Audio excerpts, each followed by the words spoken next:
Big Boss, nandito na naman tayo para sa ating next vlog, new vlog, mga ka-Big Boss.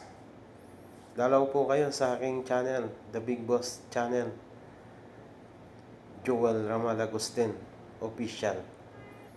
Paki-subscribe na lang din po kung kayo ay bago sa aking channel. Paki-like and share na rin po para kompleto ang inyong pagdalaw. So yan na nga po.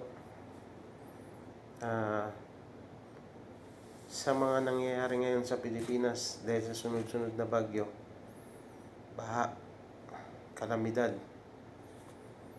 at kung ano pa man yan,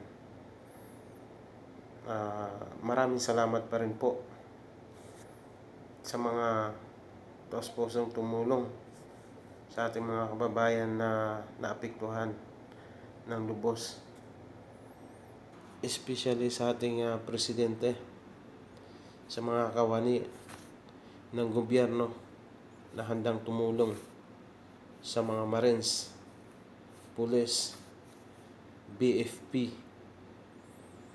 Army, Philippine Air Force, MMDA, Coast Guard, sa iba pang mga kawani ng ating gobyerno na sumabak, tumulong at nagbigay ng ayuda, alalay para sa mga nasalanta na ating mga kababayan, yung mga nag-rescue, mga volunteers. Saludo po ako sa inyo. At sa mga nasasakupan ng munisipalidad na kung saan lubos na naapektuhan, maraming salamat at andyan kayo. Sana po sa ating mga kababayan na naapektuhan, sana ligtas na kayo. At mag-pray tayo kay Lord na sana matapos na tong kalamidad na to dahil magpapasko. So yan po, magtulungan na lang po tayo at magbigayan kung ano man ang kaya natin sa abot ng ating makakaya. Ito ang tamang panahon para magbigayan. Thank you so much. Please like and share my YouTube channel, JRA, The Big Boss Channel. Mabuhay ang mga Pilipino.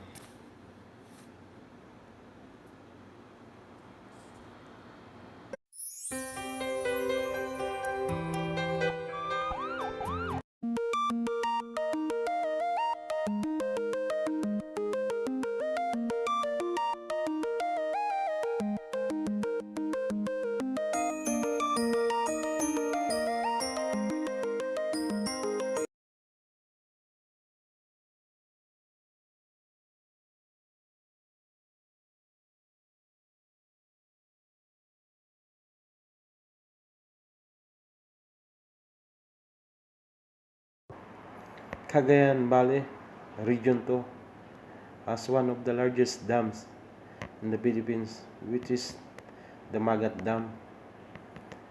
It also supplies electricity in Metro Manila. They had to open gates kaya na kadagdag sa pagtaas ng baha. Plus, we have the longest river in the Philippines, which is the Rio Grande de Cagayan River. At tumapaw na din po. Bakit nasa gitna kami ng bulubunduking lugar? Kami po ay nasa kapatagan, so prone po kami sa landslide. We are one of the largest rice suppliers in the Philippines. Please, we need your help po. Ito naman ang isa, nabasa ko rin po. It's been 2 hours and been we with yet to reach the top qualities of Alcala and Amulong. The highway, the roads just vanish. Truly heartbreaking words can't explain what I am feeling right now. I know God will give us the strength to overcome this.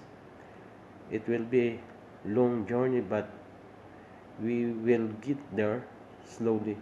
For now, I'll stick to my mission, bring my Marines into Gigarao at all cost and save as much life as possible. Those people we passed by are in dire need of drinking water and food. We shared some of our rations to them. They need us. Let's help them. Please, I am not supposed to do this, but I'm begging. They need us. Cagayan needs help. So, ayan po. Isa sa mga nag-viral na mga post sa Facebook na binasa ko po. So, ayan mga kabayan. Sana po magtulungan na lang po tayo. Matulungan natin sila kaagad. Kami din po dito sa malalayong lugar ay nagdadasal at nag-aalala sa inyo, lalo na sa pamilya namin na naiwan dyan sa Pilipinas. So, God bless. Sana matapos na ito at matulungan tayo, magtulungan. Ngayong paparating ang diwa ng Pasko. Sana po makabangon tayo agad sa nangyaring ito sa ating bansa. Sa mga kapamilya, ka-Big Boss, mag-ingat po tayo lagi at magdasal.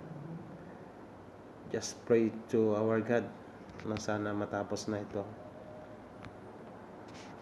Magpasalamat na rin tayo at tayo ay nanatiling matibay sa mga pagsubok dahil yan kay Lord, kay Papa God.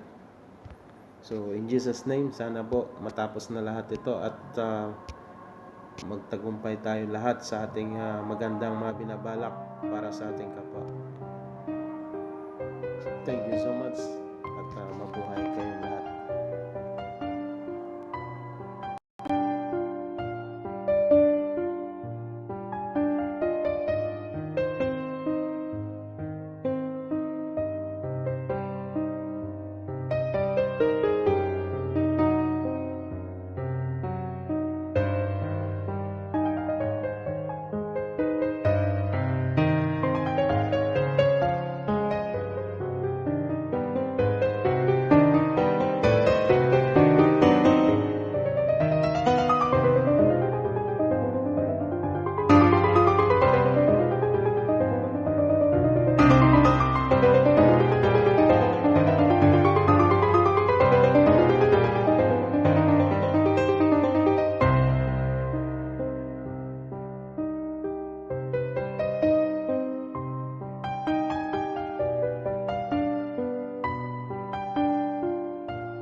Nakakalungkot lang dahil may mga tao pa rin sa kabila ng mga nangyayari at sa kabila ng mga pagtulong ng ating gobyerno, may mga bumapatikos pa rin sa ating Pangulo. Huwag na nating iligaw ang usapan. Kung gusto nating tumulong, mga kabayan, tumulong na lang po tayo ng taos puso. Huwag na tayong magsisihan dahil andyan na yan. Andito na yan. Dumating na.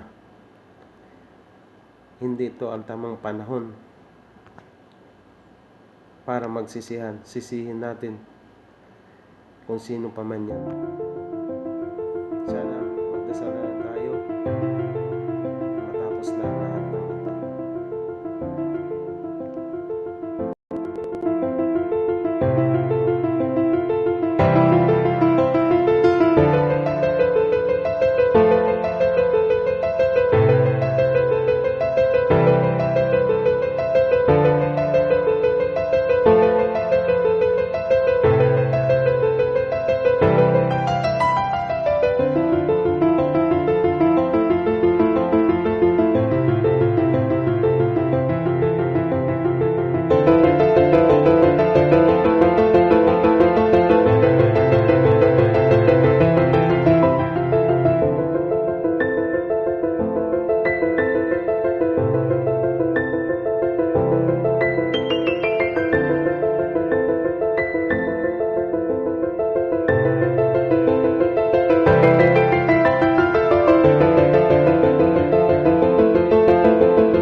Ang mga larawang ito ay kuha natin sa Facebook sa mga masisipag mag-upload at humihingi ng tulong.